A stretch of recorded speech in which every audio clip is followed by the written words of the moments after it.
Topics. Hello, everyone. And hello world. Welcome to Welcome Hot to Hot Topics. Topics. I am Ayush Clyde Bartolome, And I am John Saracenico. and we are your And we are hosts your for hosts for today. today. How are you doing today, partner? I'm doing great, Parker, and I'm really excited about today's show and the amazing guests that we have lined up. Me too, partner. Today, we're dedicating our time and energy to a cause that's close to our hearts. We're here to raise awareness, to inspire action, and to make a real difference in the world. Yes, that's right. And regarding of our topic for this afternoon, have you heard the latest news today about the young student who was involved in hazing and was missing for days and found dead in a vacant lot? Yes, partner, I saw it in the news. Hazing is very destructive and harmful practice that has affected countless lives. And we are here, incredible panelists today, to help us understand the issue better. And so for today's episode of Hot Topics, we will be talking about the dangerous and often illegal practice of hazing, and we will be exploring the various types of hazing, its consequences, and ways to prevent it. So, our guests will include experts in the field of hazing as well as individuals who have experienced it firsthand. And so, let's get started and learn more about hazing. And to begin with, we have a victim of hazing who has bravely agreed to share their story, and an advocate who has been fighting against hazing for years, and a doctor who can shed light into physical and psychological effects of hazing, and a police officer who is involved in investigating hazing cases. So, let's start by hearing from our victim. And can you state your name for everyone to know? Hello everyone, I am Nicole and I'm one of the victim of hazing and I'm here to share with you my experience. Okay, so Nicole, can you tell us a little bit about your experience with hazing? So when I was a freshman in college and I joined a fraternity, and as a part of the initiation process, I had to go through a series of hazing rituals. Some of them were harmless, but others were pretty extreme. I remember one night during my fraternity initiation, we were taken to a remote location outside of town. We were blindfolded and forced to crawl through mud and dirt while our brothers were yelling insults and threats at us. It was dark and I was completely disoriented. I had no idea what was going to happen to me. And eventually, they led us to a clearing where there was a makeshift arena set up. There were other fraternity members there, all wearing masks and holding weapons made out of foam and plastic. They made us fight each other, and it was brutal. I was punched and kicked, and I felt like I was going to pass out. And after that fight was over, they took off our blindfolds and made us drink a mixture of alcohol and raw eggs. I threw up and they forced me to drink it again. It was humiliating and disgusting. I felt like I had no control over my own body. That sounds like a horrifying experience, Nicole. And how did you feel about that moment? I was terrified. I felt like I was in danger, and I didn't know if I was ever going to get out of there alive. And afterwards, I felt so humiliated and violated. I could not believe that people who called themselves my brother could treat me that way. I was physically and emotionally abused, and it left me with lasting trauma. And it's understandable that you felt that way. And did you report this incident to anyone? No, I didn't. At time, I felt like I couldn't talk about what happened to me. I was afraid of what would happen if I spoke out, and I didn't want to seen as weak or a failure. And it took me a long time to realize that it wasn't my fault and that I deserved better than that. Oh, that must be so hard for you, and as young, you shouldn't have to experience things like that. But I appreciate how you share your experience with us briefly. And I feel sorry for you, but thank you for allowing us to know your story, Nicole. Aside from our victim, we also have a special guest joining us now. She's the mother of Nicole, who has been a hazing victim. And hello, ma'am. Welcome to Hot Topics. Hello, sir. Hello, ma'am. Thank you for having me and my daughter in your show. I am very overwhelmed to face all of you and share about one of the toughest problems that we encounter as a family. And as your daughter is one of the victims of the hazing, can you tell us a little bit about your experience and how it affected your family? It was a very difficult time for us. Our daughter was always a strong, independent young woman. She is a happy-go-lucky child, but after the hazing incident, she became withdrawn and anxious. She was having trouble sleeping and didn't want to leave the house. We were very worried about her and didn't know how to help her at first. That must be really hard to see your child go through like that. But how did you initially find out about the hazing incident, Mom? We noticed that our daughter was acting differently, and we eventually convinced her to tell us what had happened. We were shocked and outraged to learn that she had been subjected to such abuse by people she thought were her friends. And did you consider reporting this incident to the authorities? Yes, we did, but our daughter was hesitant to come forward, didn't want to get her friends in trouble. It was a difficult decision, but we ultimately decided to respect our daughter's wishes and focus on getting her the help that she needed. That's understandable, right, partner? It should be a Yes. difficult. It can be difficult decision to make, especially when it involves friends and social groups. But it is important for victims to know that they have the option to report hazing to the authorities to seek legal recourse. Yes, I agree. And I hope that by sharing her story, we can help raise awareness about the dangers of hazing and encourage others to speak out against it. Mhm. And thank you for sharing your experiences with us, and we appreciate your courage and your willingness to advocate for change. That sounds terrible, Nicole. How did you cope up with the aftermath of hazing? It was tough. I felt alone and isolated, and I didn't know how to talk about what had happened to me. But eventually, I found a support group for hazing survivors and helped me to heal. Well, that's good for you, especially you have friends you can count on during that time. And let's have our advocate to advise and have something to share to us regarding our topic of hazing. Hello, everyone. Thank you for having me. I'm a Pastida, an anti-hazing advocate, and I work with an organization that raises awareness about hazing and helps to create change on college campuses. We do everything from educating students about the dangers of hazing to lobbying for stricter laws and regulations. That's a great work. What do you think the students can help to do prevent hazing? Well, they can start by speaking out against it. If they see hazing happening, they should report it to a trusted authority figure.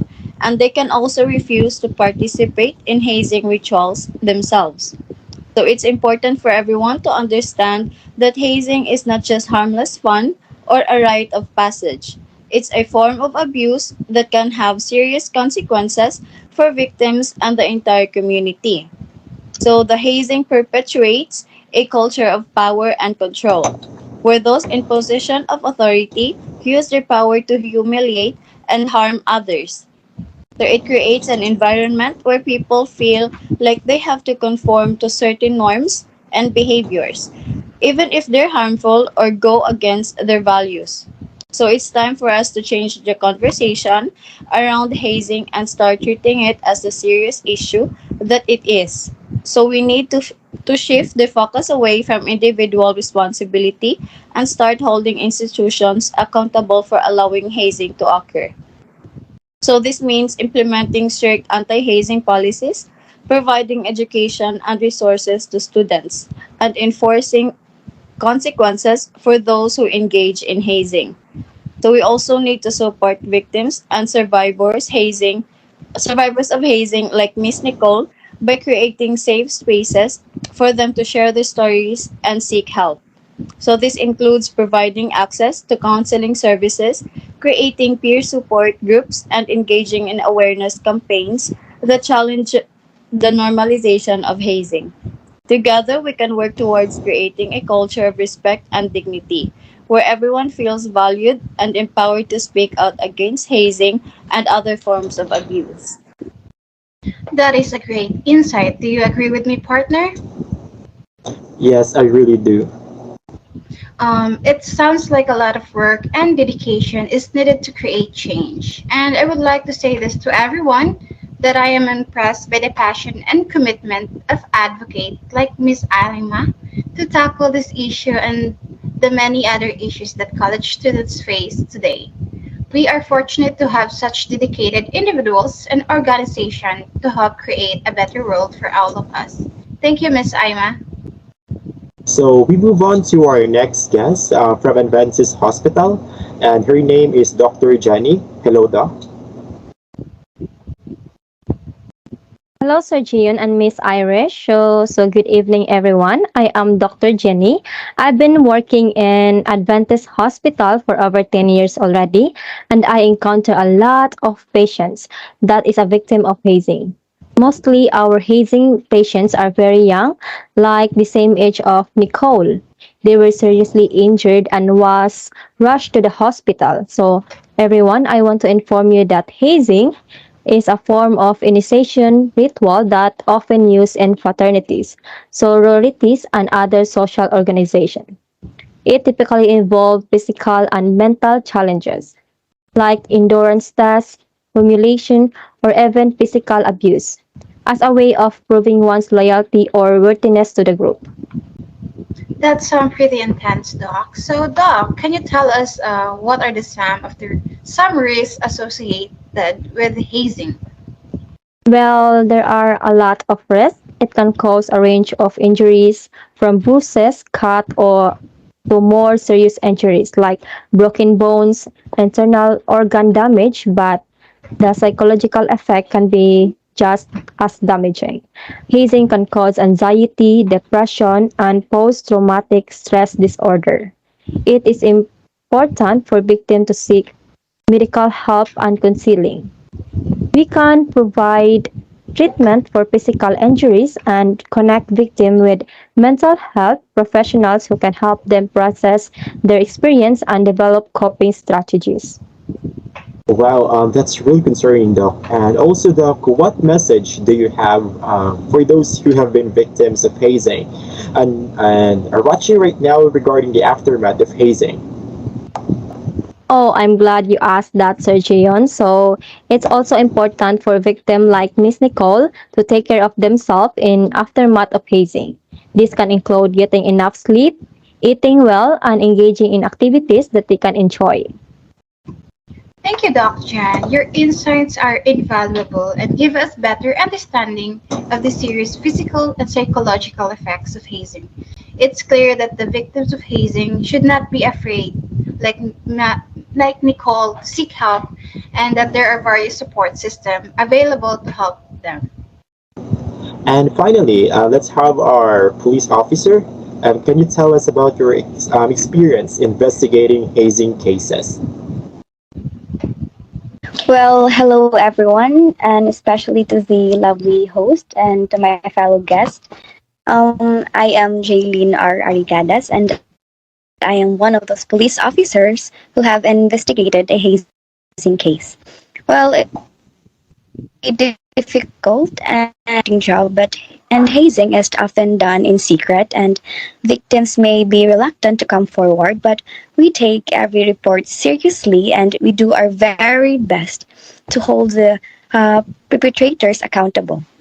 And as a police officer who has investigated hazing cases, I can tell you that it's a serious crime that can result in criminal charges and severe consequences. And can you also tell us about some of the challenges you face when investigating hazing cases? I can say that one of the biggest challenges of hazing cases is getting victims to come forward and share their experiences.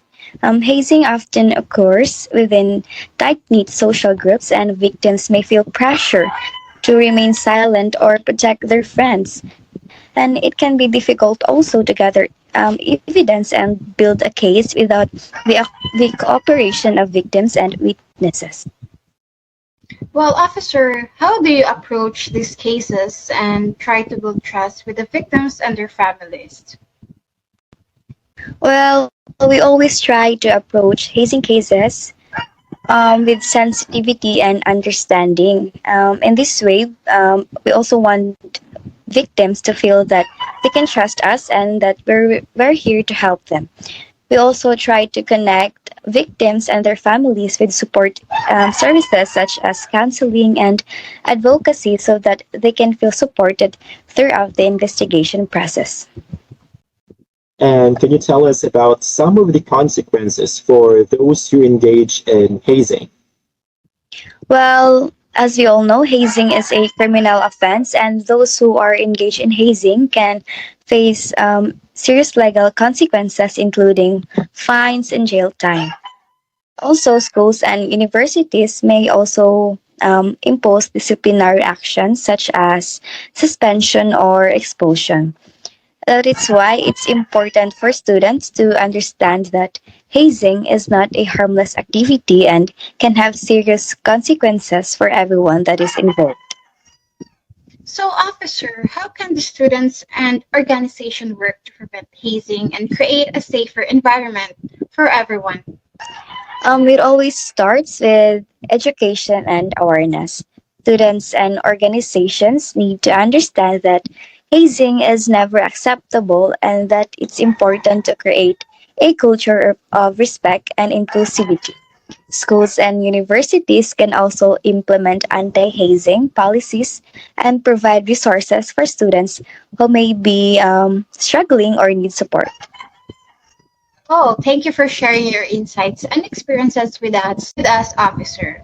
We appreciate all the work you do and to keep our community safe.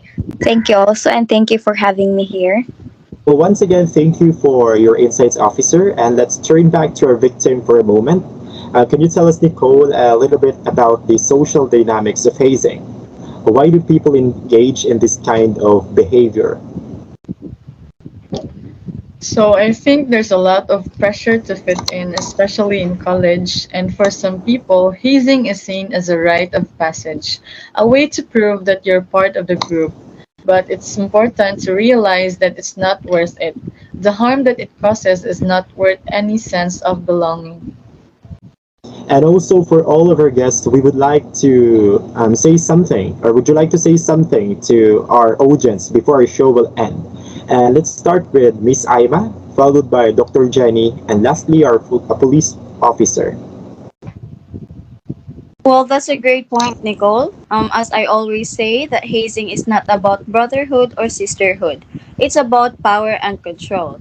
And I want to encourage everyone to take a stand against hazing. So it's up to all of us to create a culture that values respect and safety. It's also important to remember that the effect of hazing can be long lasting. The physical injuries may heal, but the psychological scars can linger for years.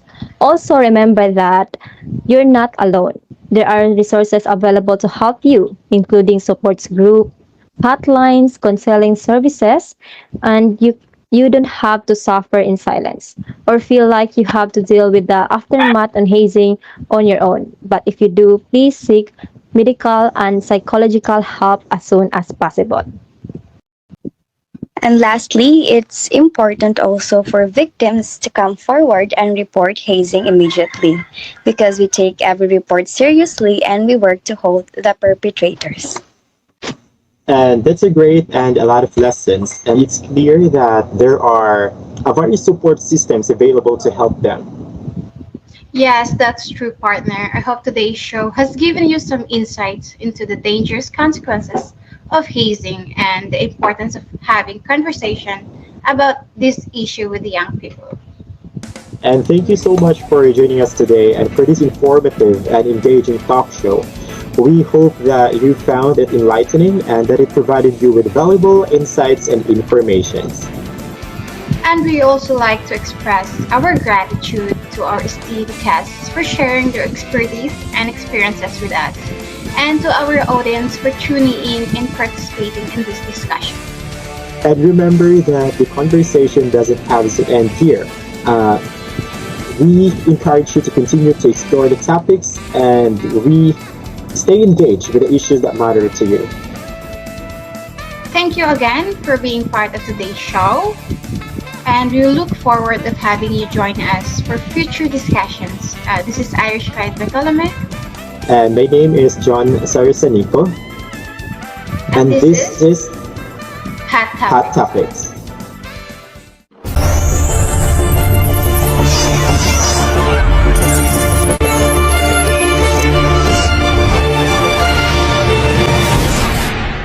Hot topics. Hot topics.